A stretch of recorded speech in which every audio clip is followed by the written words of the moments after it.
As you probably know, Julian Assange, as well as his colleagues and friends and associates, were extensively surveilled during his time at the embassy.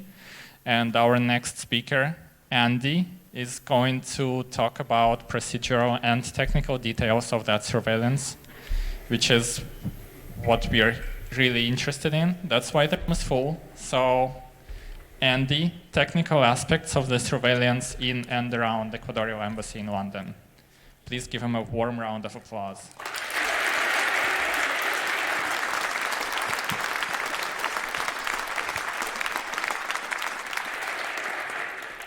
Okay, good morning, everybody. I'm holding this talk actually the second time. The first time was on day one, but somehow the video recording got fucked up. I would say CIA, but at this early time of the talk, you might think I'm paranoid, but well, we can discuss that after my talk again. So,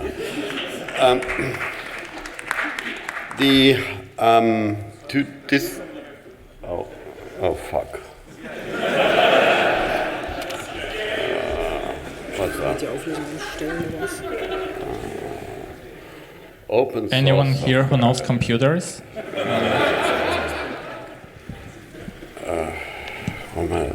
Okay, let's do mirror displays and then. Let's try again. Does this work?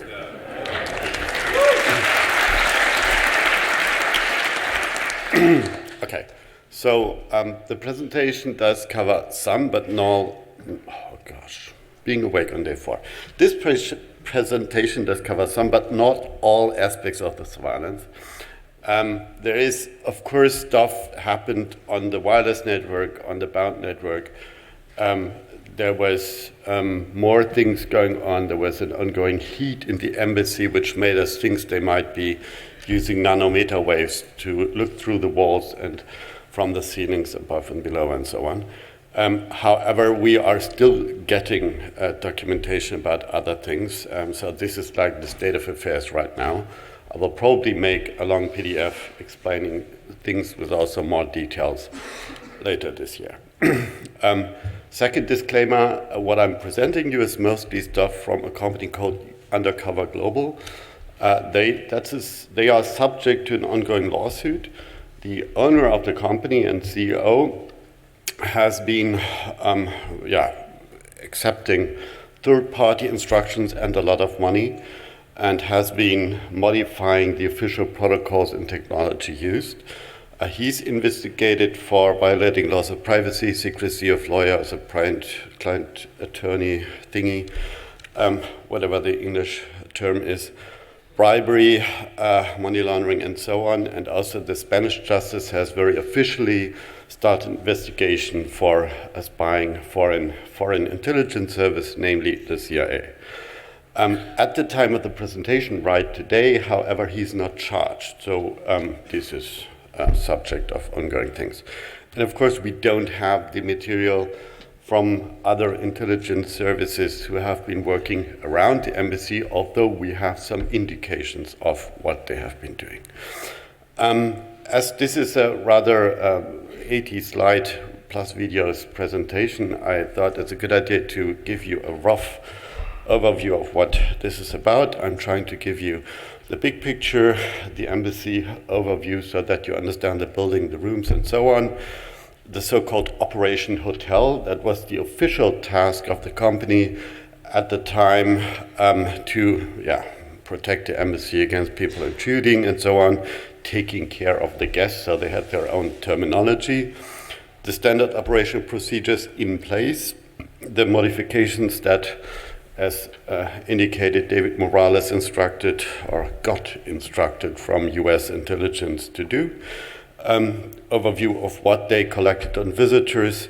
Then there was a special event in December 2017 when they went actually through the whole embassy to identify all kinds of objects. They documented every piece of furniture to see where they could include more hidden box and other things and upgrades to the security situation. A short thing about what Julian did to counter the surveillance and how they countered his countermeasures. And then at the end, something about the term actionable intelligence, which becomes very plastic. The context is, of course, that Julian has taken the idea of the hacker ethics that all information should be free, serious to an extent, and has been committed to that we could, of course, also say, well, he has won probably one of the highest journalistic prizes being carried out of a protected embassy.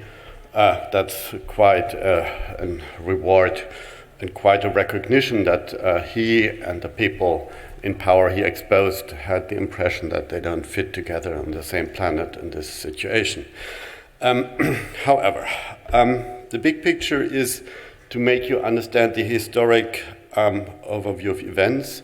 So there was an initial phase when he got into the embassy when they were actually unprepared, of course, for him coming in there. And they actually had a surveillance camera for checking the visitors before they entered the building, but that was more or less it. Then in 2015, this company got engaged and installed a lot of things. There was, however, 3 different phases which I want to separate here for you to understand. When the first phase was under US President Obama and the more left-wing government of Ecuador under President Correa.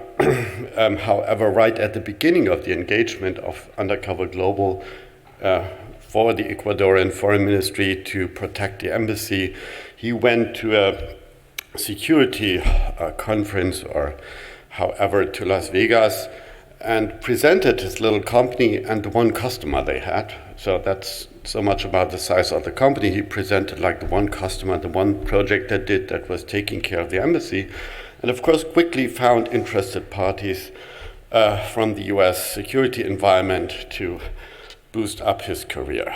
And so his spying for third parties started right away. At the beginning, he received payments from a company called Las Vegas Sense that's owned by Sheldon Adelson. He was officially hired to take care of a yacht of Sheldon Adelson, although that yacht already had a security team. So there's ongoing investigations also where the money came from and so on. However, in phase 2, 17, so after some publications had upset the US maybe even more, and also the Ecuadorian government had changed in mid of 2017. There started serious modifications of the protocol, not only that he switched to encrypted communication with his employees with his instructions, he also pressured from his American friends the wish to have covert audio box, higher resolution cameras, and also cameras in all rooms with audio. We can say pretty sure that this has been done on behalf of the US, as the emails he sent to instruct these modifications. We have all those emails. The emails show the IP numbers they have been sending for. The lawyers have analyzed this. So we know that he has been in Virginia, Arlington, in Las Vegas, and in other places when he came with his instructions. Also, his language, his English was not very good, and technically he was not very sophisticated, but he sometimes sent instructions in very good English with presentations in detailed technical details that clearly came not from him, which also was obtained. So we are pretty confident in this things, what we claim here, I could say. And then there was something going on at the end of 2017, which I will explain later. However, I want to point out a completely different thing, which might be or might have led to confusion. At April 2018, 2 things happened. The Ecuadorians, the new government of Ecuador, made a mutual legal assistance agreement with the United States in the investigation against Assange, as they justified it with the interference in the elections, so to give the Ecuadorian a plausible reason to help them. The cooperation with UC Global was cancelled also because they were unsatisfied with the quality of their work. And they installed a second company called Prom Security, which is an Ecuadorian company made up by a former colonel of their local intelligence, which then did the surveillance, and probably that material could more easily be used in any legal proceedings, as everything that happened before was plainly illegal. However, the material of that second company landed partly in an extortion attempt against Wikileaks, against Julian, against Christine, met these guys with undercover Spanish police, so the current editor-in-chief of Wikileaks, and that's subject to a lawsuit also, and there is also publications about that. But my presentation is mainly about this first phase until April 2018 to avoid that potential confusion. Also, it's maybe worth to point out that all Julian's belongings, like his computers, his notes and material and so on, has all been confiscated by the Ecuadorians and directly given to the United States based on this agreement they made in April 2018. So here you get a rough overview of the embassy. It's not the whole building, it's just a flat on the ground floor here on the left side, going all the way down that little street on the left, where actually Harrods, the shopping mall Harrods, has their delivery acceptance situation. So this is like from the side view. On the right side you see the emergency exit of the embassy. Again, side view, and on the right you see the courtyard. This is the entrance situation. In the building there's more embassies. The Colombian embassy is right on the right side, for example. And there's one more which I don't recall which it is. However, you see here the entrance door of the embassy, and here the entrance door situation from a different camera perspective. Here you would have an overview of the installed cameras before the upgrades in December 2017. So most important is maybe the Sala de Reunión on the upper left side, not on the left corner, but once to the right. That's the meeting room. And here you see that there was only, until then, one camera. This is where most of the meetings with visitors, with lawyers and so on took place. However, all the green areas do not only indicate you where video surveillance took place, but all the interior ones are exactly the areas Julian was officially allowed to use, including the kitchen on the right side. On the very right bottom, Habitato in his bed, that's his kind of small sleeping room where he had his bed and things. And you would see the entrance situation there. Outside, they also had some cameras, which they had one 8 megapixel 360-degree monster, which actually made me think I want that as well. This is here the more harmless cameras on the sidewise, but you see here the idea of that camera. And that's pretty good. It even catched some events which I will indicate you later. So you get the idea. Harrods is right next, and also right left is this entrance delivery situation. Operation Hotel was the code name of the official security situation. So they had their own terminology. Director was the ambassador, guest was Julian Assange, hotel was the embassy, and also they, of course, had specific processes in place, how visitors would be accepted. They sometimes, most of the times, needed to be signed off by the ambassador, so the ambassador had to allow someone getting into the building in the first place, and how they would be treated, how their passports would be checked, their electronics would be taken, and so on. There was an official representative of the Ecuadorian intelligence titled the second secretary of the ambassador, called Gabriela Paiz. She was working in the embassy and officially in charge of taking care of the company's contract and their work. However, she got bribed according to statements that are subject to this ongoing lawsuit with $20,000 in cash per month. She had to travel with her husband to some funny places to collect the money to not violate European regulations with carrying cash and not declaring it and so on. So this gives you roughly an idea, and for that money she not only accepted the modifications and made it look like that modifications of the protocol were on behalf of Ecuador and not on behalf of the Americans. She also spied sometimes herself as we have seen her with her handbag, with a microphone, and all that kind of funny behaviors. The original standard operation procedures in place, as I said, was defined helping against intrusions. Visitors would arrive at the door, show their passport, then would be searched with a metal detector, and they would have to leave their passport and all electronic devices at the security counter in the little lobby. They would sign into some kind of a diary with name, passport number, date, time of arrival, later sign out with the time of their departure. The guards would bring the visitors afterwards in the conference room, close the door, and then copy the passport while the visitors wait. And also there would be daily, monthly, and special incidents reports written by the security company delivered to the SENAIN, to the Ecuadorian intelligence. So from the visitors, what they would have is like who invited them, for what date, what time frame, the copy of their passport. Later than that, one of the modifications that was that all of their pages with entry stamps and visas would be photocopied as well. The exact time when they really came, the description by the security guards, how they appeared, maybe if they came alone or with someone or with anything, video footage of the entry situation, the meeting, and the departure situation.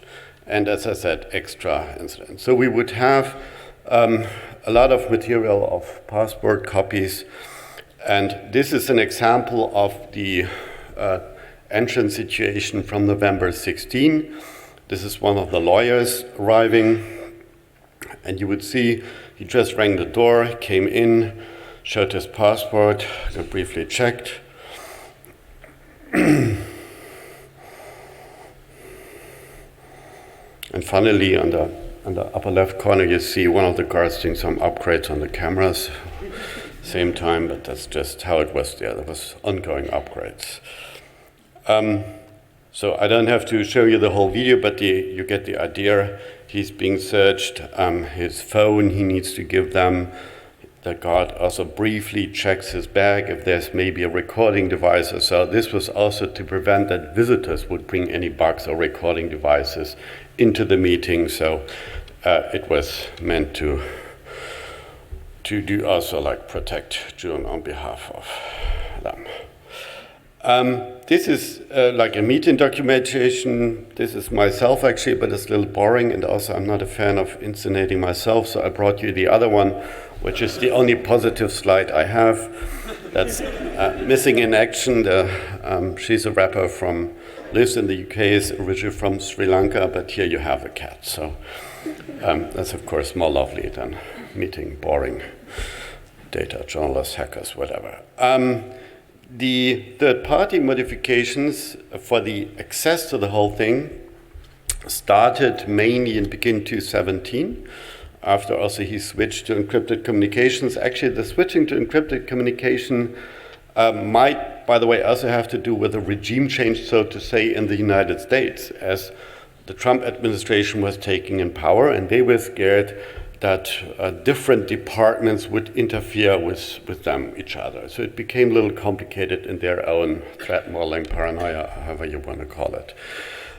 They started to pick up in the middle of the year the original hard disk from the network video recorder every 2 weeks and bring them first to their office in Spain. Later, Morales would then fly once a month roughly to the United States.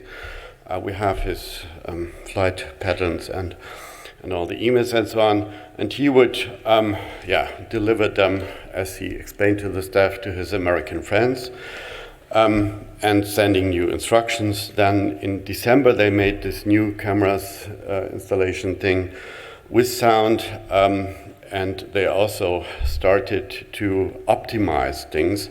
For example, there was issues with the audio filters in the cameras, as Julian had used this white noise generator, which will later be a little bit explained. They needed filter configurations.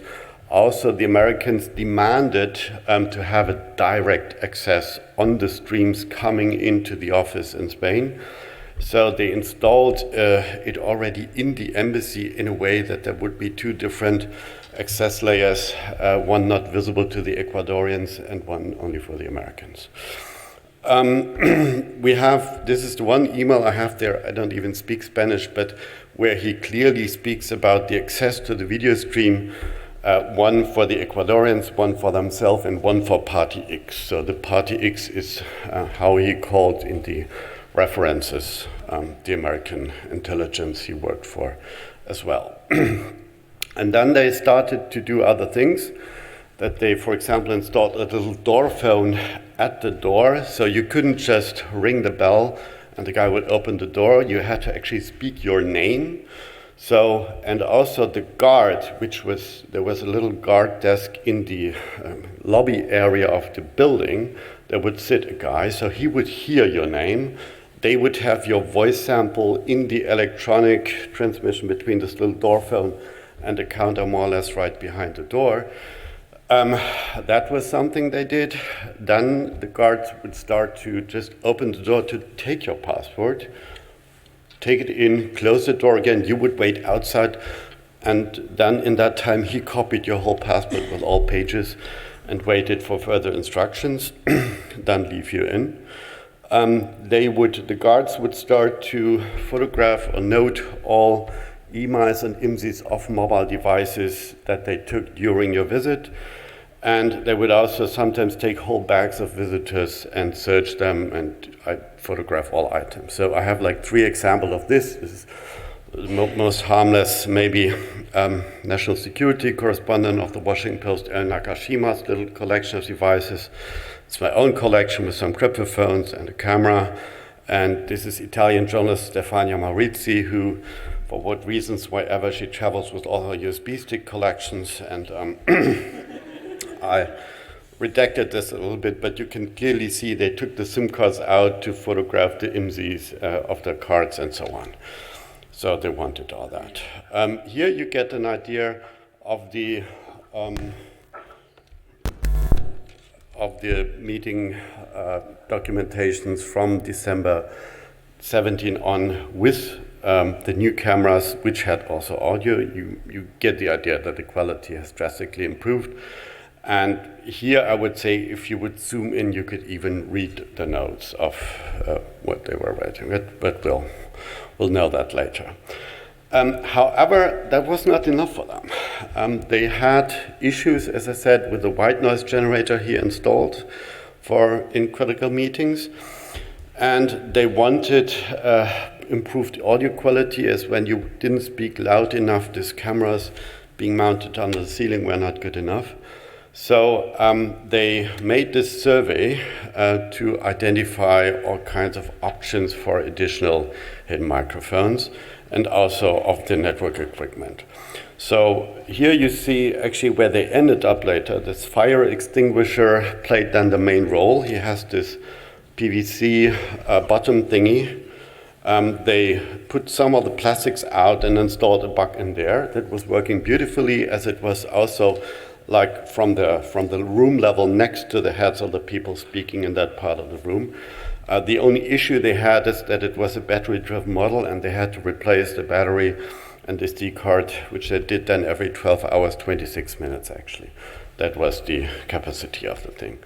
But you get the idea. They looked into all of the things. Here on the left side, by the way, you see the noise generator, but they looked at all the art objects, all the kitsch stuff, to see what could be suitable before they identified that the fire extinguisher is just the best thing to do. Here you would see that Julian also installed a loudspeaker next to the window. So there was not only one loudspeaker above the table for the white noise generator, but also directly at the window. Here you see very briefly on the top the loudspeaker over the table. But they also opened during the survey all the electrical wiring things, the light switches and so on, to see if there would be any suitable places. And they also did that in the bathroom number 2. Bathroom number 2 was originally the woman's bathroom, which also had a shower. It was then later more or less Julian's personal bathroom, where he also made the most critical meetings with his lawyers and associates while running the shower, as you would see it in every better spy movie. However, what they did was, behind the rubbish that you would see here, these boxes above the cabinet, and slightly behind that cabinet, they had an electrical wiring for the light. So they installed a box there, and that didn't require any battery change or whatever. That brought ongoing good audio quality. They also went through the kitchen objects, and at this point they must have been infected by the Wikileaks house humor. However, they would bug that kind of thing.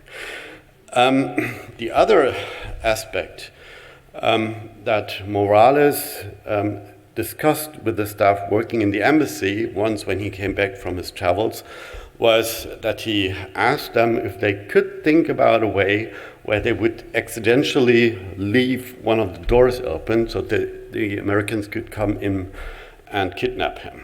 He also discussed if they could put into some poison into the food, or what options there would be to poison Julian. However, this thing with the leaving the door accidentally open, next to the fact that that's of course would be completely illegal, like in an embassy of another country to kidnap someone from. But, well, this is the Central Intelligence Agency or similar of the United States. What do they care about laws?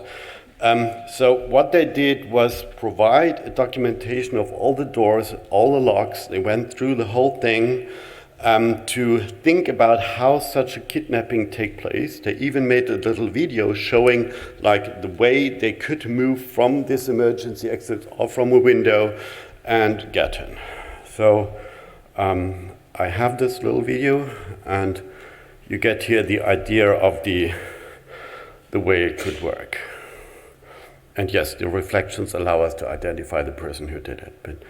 So this is actually just one of 3 videos we have about this. They also did this for the rooms in the back and so on, as they also considered maybe going through in one of the windows, which would be more easy for them to leave open than a door.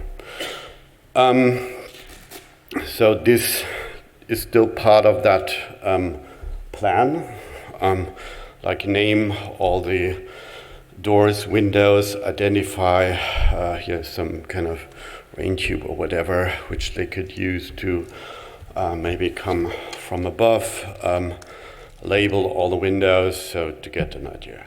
So what they did in 2017 was then this toolbox, the hidden microphones, recording devices, and fire extinguisher, and in this behind, above the storage cabinet in the bathroom. And they did installation of high resolution cameras plus hidden microphones.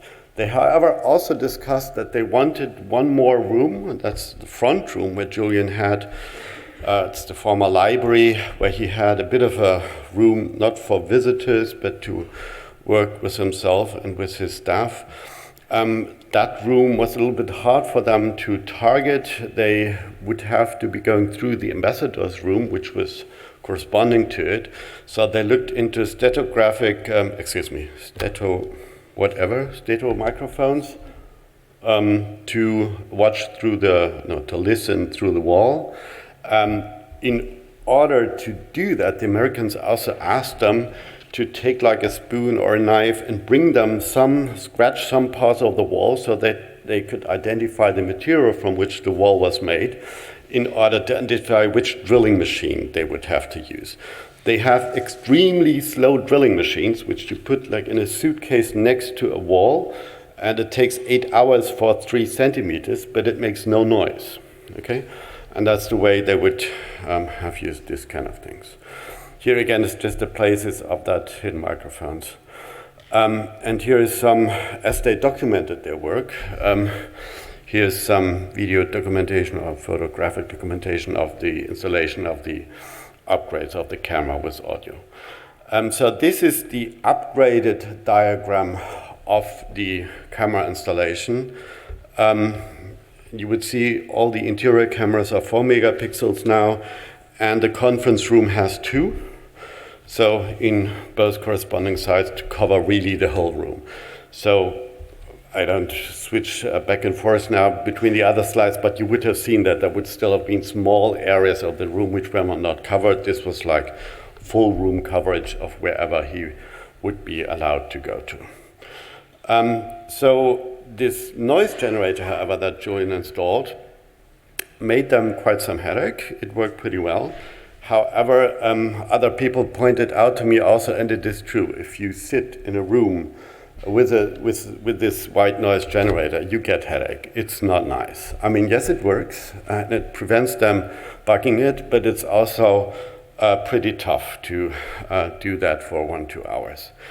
However, the American friends had issues with it, and they already had started to bug the embassy from the outside with laser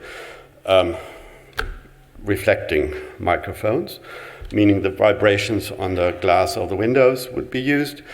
But as his white noise generator had a loudspeaker directly to the window, they needed to deal with that, and they instructed to install special stickers, which there will be actually in the next days a police situation. The Ecuadorians have allowed to take one of these stickers. They have a kind of a foam on the one side and a reflecting blank side that allowed them to do it anyhow. So you would have this thing here.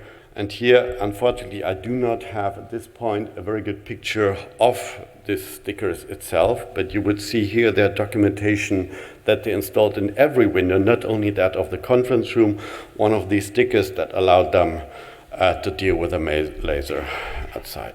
And actually, their outside camera, the 8 megapixel monster I mentioned earlier, catched once the Americans on the other side of the street when their curtain was a little bit to the side here with their laser machine.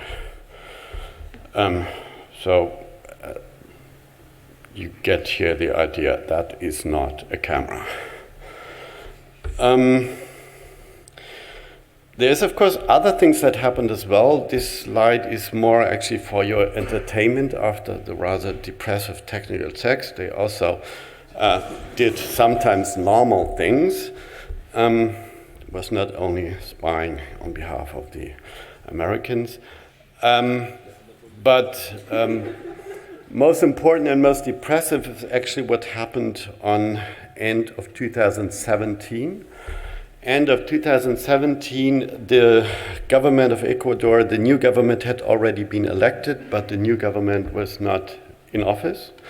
So as one of the last steps of the old government to solve his situation, they gave Julian Ecuadorian citizenship, they made him a diplomat, and they had pre-agreed with some countries which he could choose from to actually appoint him as a diplomat to one of their other embassies where he would not have that hostile environment surrounding it. On the 21st of December, he met in the embassy the head of the Ecuadorian intelligence, Romy Vallejo. I have one picture from that meeting. The meeting, of course, was completely intercepted. The Americans were on high alert, and actually after he used a white noise generator and located himself with a guy slightly away from the fire extinguisher by knowing or not knowing about it, the guards even were asked to stand in front of the door and listen through the door and stuff. The same night, actually, so this was, as you could see here, the time counter, it's like 3-4 o'clock in the night. It went on for some time. The next day, they issued the international arrest warrant against Julian. They informed the British, and the British informed the Ecuadorians that they would not accept the appointing of Julian as a diplomat. And so the whole plan was dismissed. And massive police came standing in front of, on this little side street right from it. So this is where the term actionable intelligence has a direct meaning, that you can actually talk to your coffee cup and next moment shit happens. So to illustrate that. At the end, I brought you some resource links. This is, as I said, ongoing cases. There will be more material that will probably make us a little bit of a case study out of it, published at Bug Planet. If you are interested or willing to support his legal and other situations at Wau Holland Foundation, which I'm a board member, and that's also what brought me to all these meetings, we do collect money for Julian's defense and also for ongoing aspects of WikiLeaks publications. Okay, that's for me from my side for now. We have a bit of time left for questions and answers, if I just knew how much, like 20 minutes or so. We have about 20 minutes. We will be taking questions, and we have 3 microphones in the room, so please line up behind them. And we take questions from the internet as well. The signal angels will show me. The sticker? Oh, yes, sorry, I forgot to mention that. The stickers on the windows were saying like, this building is under CCTV, under camera surveillance, and Morales had told his people that, oh, the British law has changed and they would require to have the stickers now, which is, of course, completely ridiculous. Also watching the cover frame of their outside cameras, like they would have to actually go all over the place there and tell them, oh, by the way, you're under surveillance. So, yeah, that was indeed remarkable also. Thank you. Let's give a round of applause.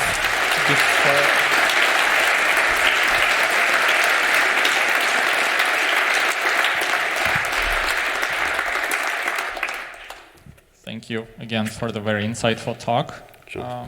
We are taking questions, so stand behind the microphones and please go ahead. We have questions from the internet? At this case, I would not only be open to questions, but also to ideas how to get him out of Belmarsh prison, but just to have it said. Okay, if you have that, you know.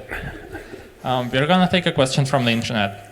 Yeah, just one very brief question from the internet. What is that laser with sticker technology, and furthermore, what's its purpose? So why are they needed?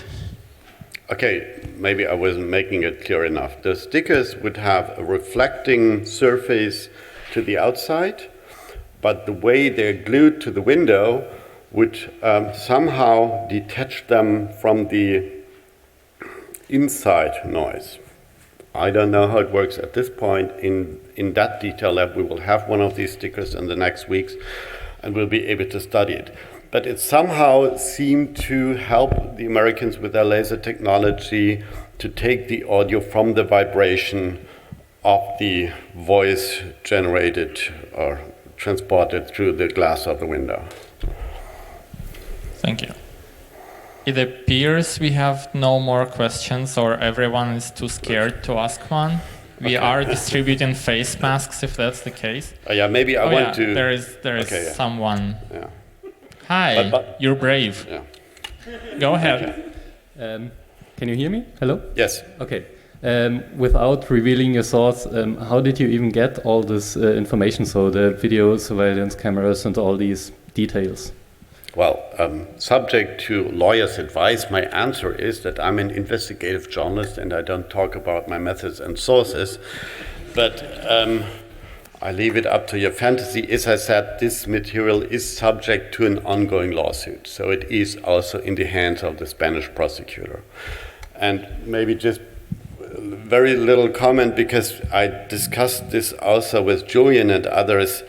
I would have to say, let's say before I went all too deep into this and actually looked at this material for hours and hours and days, I would of course also have called Julian and myself paranoid people, but after I did this, I would call it, well, we had a good situational awareness, because that's the more precise terminology where we are into.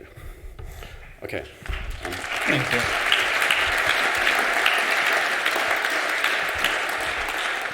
Okay, next question, same microphone. In the beginning, you said there are multiple embassies inside the building. And my question is, the hallway, is it actually part of Great Britain, or is it some neutral area? Well, no, it's part of Great Britain. So the hallway was just shared among the building tenants, but all of the apartments, so to say, in that building are private property, so it's like a shared thing of the building. That's maybe a better English term, which I don't know. But the diplomatic police, which is the maybe better educated part of the British hit and run job police guys, would not be allowed normally to step in the embassy, but in the hallway. They sometimes were in the hallway right in front of the door, so they would also listen to the dialogue when you were talking with the guard about coming in or whatever.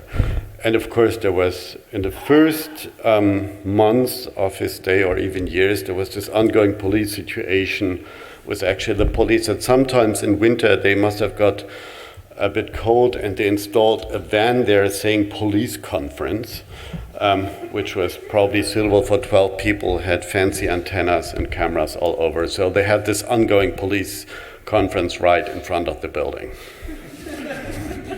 Thank you. We're going to take a question from the internet next. All right. Have you been approached by the CIA or the MI5 or met the police and been asked to cease and desist from talking about their operation against Julian Assange and the embassy itself? Not in a direct way that they talk to me, but I've been subject to what I would call intimidation surveillance.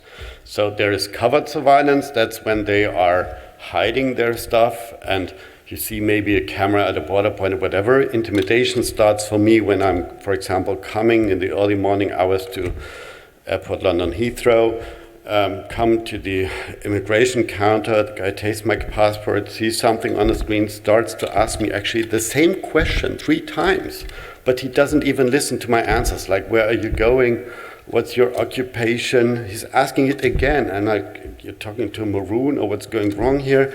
But at some point I identified, as it happened again and again and again, that after some minutes he got this go material, or this go blink on his screen. And so the guys outside were standing ready to follow me the whole fucking day. And that's what I would call intimidation surveillance. It's not meant to like watch me. It's mainly meant to let you know that you are not liked here, that we have you on our eyes, that we know you're a friend of Julian, and so on. So, yeah, that was not the pleasant part of my life. Thank you. Microphone 1. Yeah, first, thank you. Nice talk, very dystopian. I'm just following up on what you just said. I mean, chances are high that you are under surveillance as well. What are the personal countermeasures you take, and did you check your fire extinguisher? Yeah, actually, I could and should probably at some point in the next month hold a separate talk about that. I found a physical bug in one of my phones. I have all kinds of funny coincidences. I was able to actually create traffic jams in one-way streets in European cities at 3 o'clock in the night, and that's quite an interesting experience.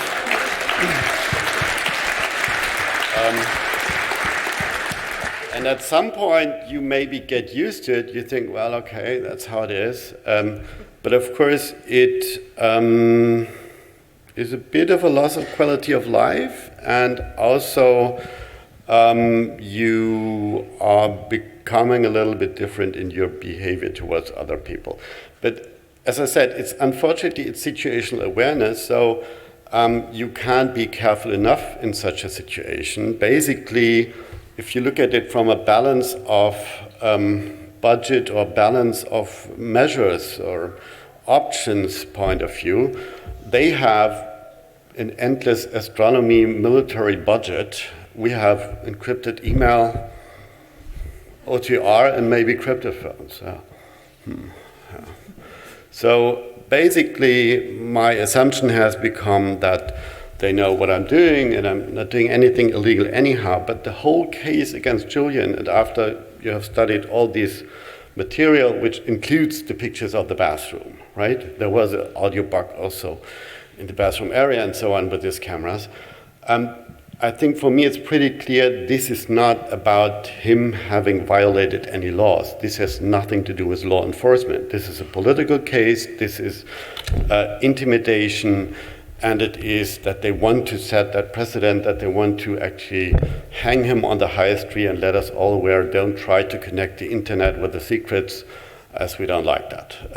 But actually, on the positive side speaking, as I said, he has shown with Wikileaks that it is possible. The internet is quite suitable to deal and to provide more aspects of information and knowledge on government secrets actings to all of us. So, yes, it comes at a price.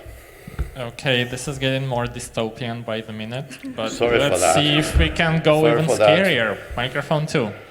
I'm sure there will be other talks about good news. Oh no, there won't.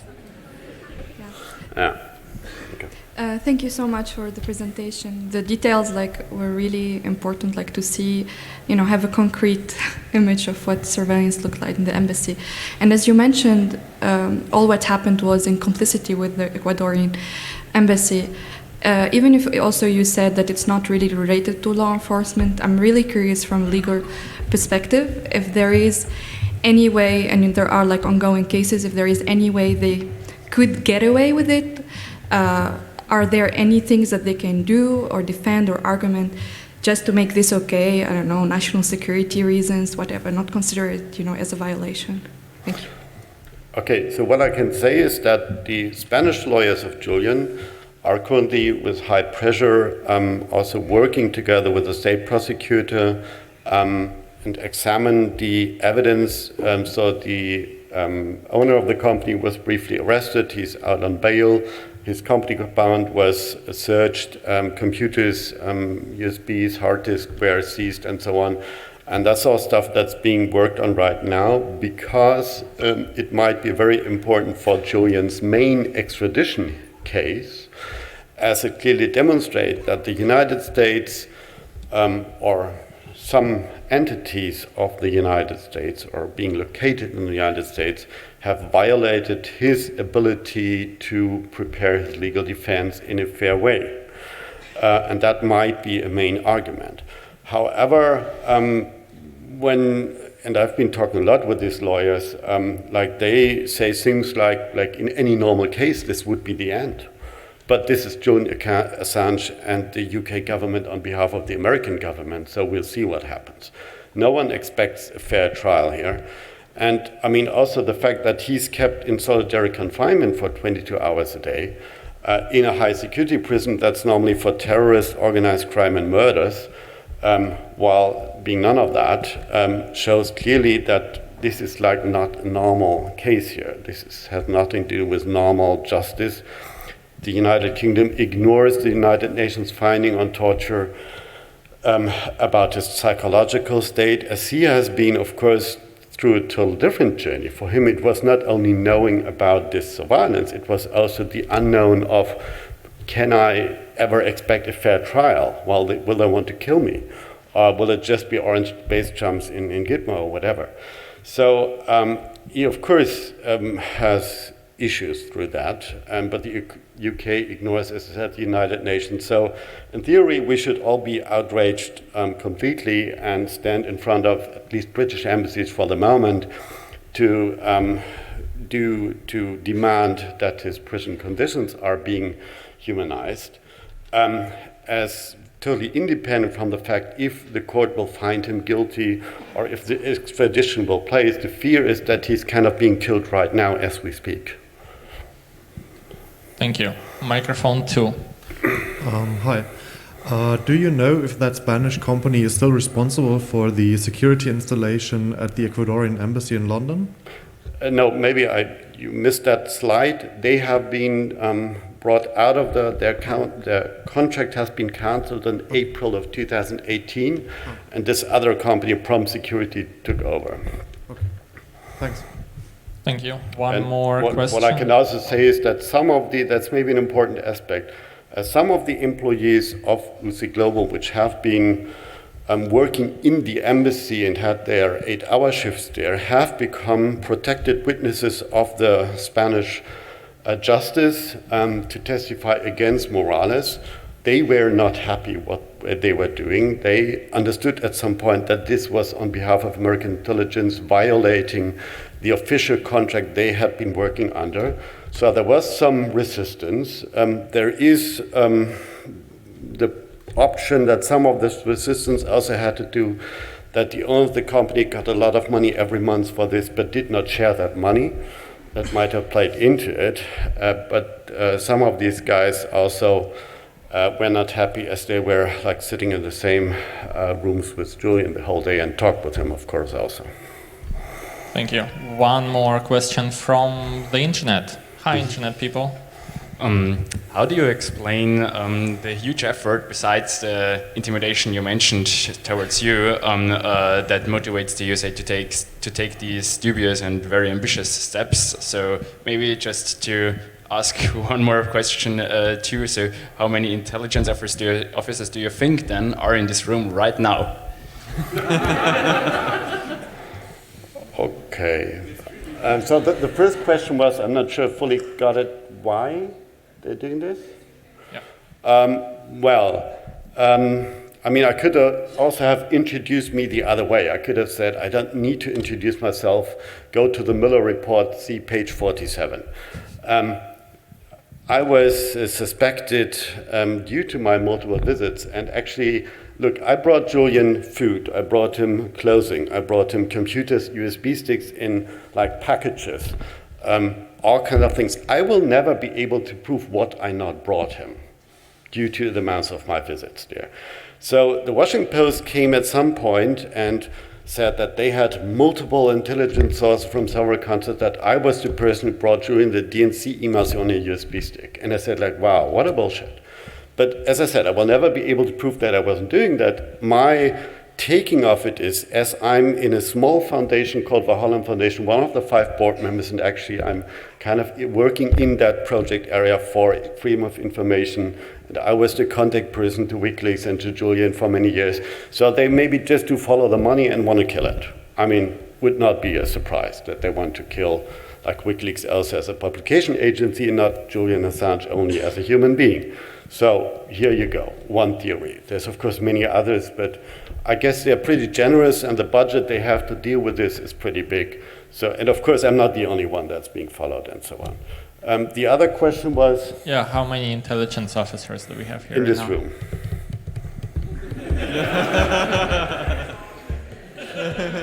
Out there on the stream I see 23 different. In the room, 5 to 8. I think that guy looks a bit sketchy. He's wearing a headset and he's been quiet the entire time.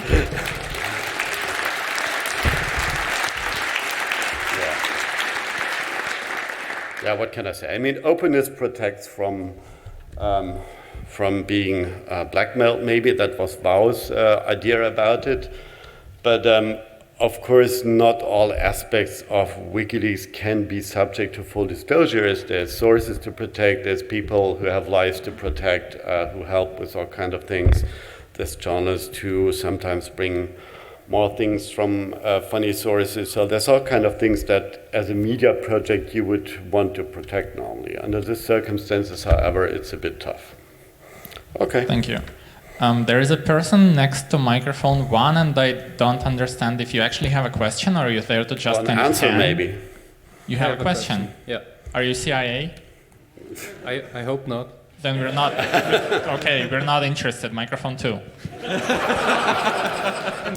It's a little bit brutal. Okay, thank you. Are there actually any diplomatic consequences out of this case? Because like the CIA, with the help of the British government, kind of violated the embassy of Ecuador. So like installing cameras is not exactly okay for my understanding in foreign embassies.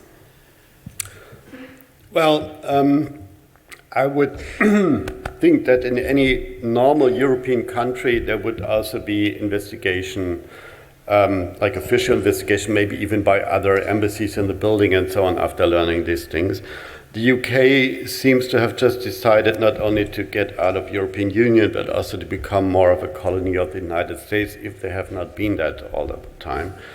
So I don't have the impression also with the fact that the current Ecuadorian government is very pro-US. They have allowed military installations from the United States in Ecuador. They have made this agreement to help them investigation. So not that I'm aware of. However, this Spanish investigation is probably the strongest thing going on. there have been contradicting statements about involvement of Secret Service people, CIA people, might be a mixture of both of them. But this is ongoing, and if this links here is on my own little wiki called Info, where I'm collecting the regular updates coming in from the investigation through the Spanish news and so on. So you will learn more about the case in the next weeks. It's all ongoing. Thank you. Okay, the guy who's supposedly not CIA, go. So I want to make clear that I never received any direct payments from the CIA. My question is... no, but that's, by the way, the nature of them. So I would be very surprised. I would be very surprised that we find evidence, because one of the core working principles of the intelligence is, of course, deniability. So if you have a situation like this where you see funny money is coming in and funny instructions come in, but you cannot prove who it was, that's exactly the confirmation and, so to say, the proof, because you can't prove it. That's deniability is core of their way of acting. And I mean, whom, by the way, do I telling this here? It's not only them. Okay. I always thought you kind of create an invoice for covert spy activity at yes, Chaos Communication they did Congress. At some point, but the guy was greedy. Yeah. He traveled down, what we know is he traveled to Gibraltar, and there might be hidden bank accounts there. And also the way the cash was transferred changed from time to time. So there was, not all of it seems to have been going directly through Sheldon Adelson, but Sheldon Adelson is, actually I missed him to put him here on a link. He's a person also worth checking out. He's a very weird international intelligence operative, I would call him. And he can sue me for that, but he's 92 years old, so he's a cover anyhow just for other people acting. And he runs casinos in Las Vegas, in Macau, and other places. He has been running spy operations on Chinese officials in Macau. He has been accused, look Wikipedia, on money laundering from forged US dollar notes printed in Iran with North Korean paper or the other way around, being brought in by Israeli citizen in a funny operation. So he's a truly interesting person in this context also. Also, I thought you just send it to invoices@cia.gov and then get it paid. Okay. Try it. Yeah. Try it. And put the... okay. Yeah. No, actually, I would also have a lot of funny fantasy about this if this wouldn't be about a friend of mine who's in serious shit. So if you could please also apply your fantasy of how we could get out of there, not only to the question of how we deal with the CIA, I would be very thankful to you guys. Okay, thank you. Definitely not try any of that at home. A question from the internet, please.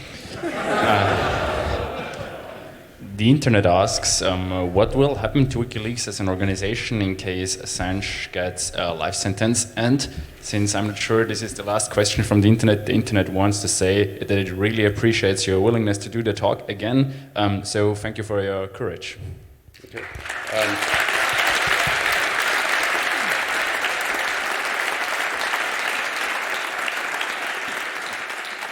I'm not speaking for Wikileaks, but I'm in contact with Christian Hirsen. He has this Icelandic name that's hard to pronounce, who's the current editor-in-chief. And I mean, Wikileaks is publishing things ongoing. The last publication was actually 2 days ago, on the 27th or something. So they, of course, decided to continue the work, also because they think that's the only thing they can do to demonstrate also that, this is a publishing organization, and they have been working with media partners and so on. So in Iceland, where Christian is officially located, the surrounding environment is anyhow a lot more supportive, as the other day, some years ago, when this Kaupthing Bank issue, they had a local bank corruption issue, and there was a national scandal. It's a small country, 300,000 people. It's a total different environment, and Christian is pretty confident that they leave him in peace there and appreciate the work. So that's not the UK, but for the UK itself, well, I cannot speak, and I can also not speak for WikiLeaks. if anyone on the internet has good ideas on what to do, as I said, this is maybe the phase where we really need to crowdsource our ideas on how to get Julian out of the shit. Thank you. Okay. Thank you.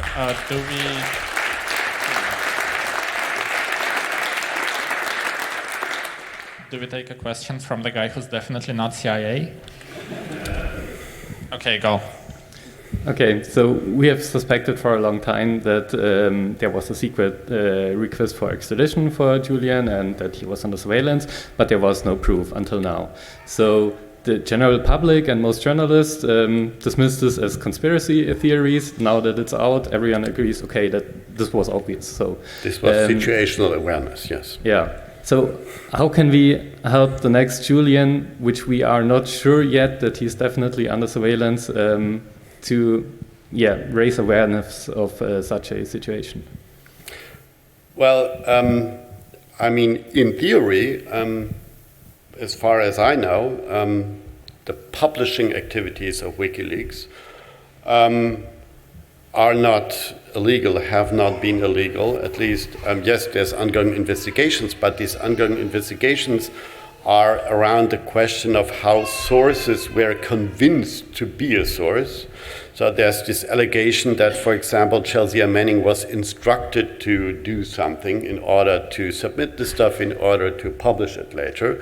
The publishing itself might have not been illegal. Chelsea Manning itself is, as you might know, also in prison again for not testifying against Julian about exactly this question. So it's not only the publishing stuff that's being threatened here, yes, also, but also the treatment of sources and the whole wording surrounding the process of acquiring a source. It's hard for me to, right now come up with, the concept of how this can continue. But obviously, we are here at the situation where transparency in governmental affairs has successfully been demonstrated to be achievable over the internet with the right access to information and data, and also being challenged by those in power. So we better challenge those in power and ensure that democracy based on our ability and our right to know what is happening in our name is preserved. How are we going to do that with a country like the formerly country known as the United States, now Trump is done or whatever? I mean, even for the United Kingdom. But okay, here we are in old Europe, or in Germany with all its weird history. There's other countries surrounding us that at least have a constitution based on some human rights. The United Kingdom doesn't even have a constitution based on that. So at least for Germany, France, maybe Italy, Spain, and so on, and these countries, I still see that we can do something. So this is also a bit of a situation between European and American understanding of governance at all. And we just can't let this happen. I mean, this is not about Julian, this is about our ability to deal with governments, or if you want to hear it the other way around, with the government's abilities to deal with us. Thank you.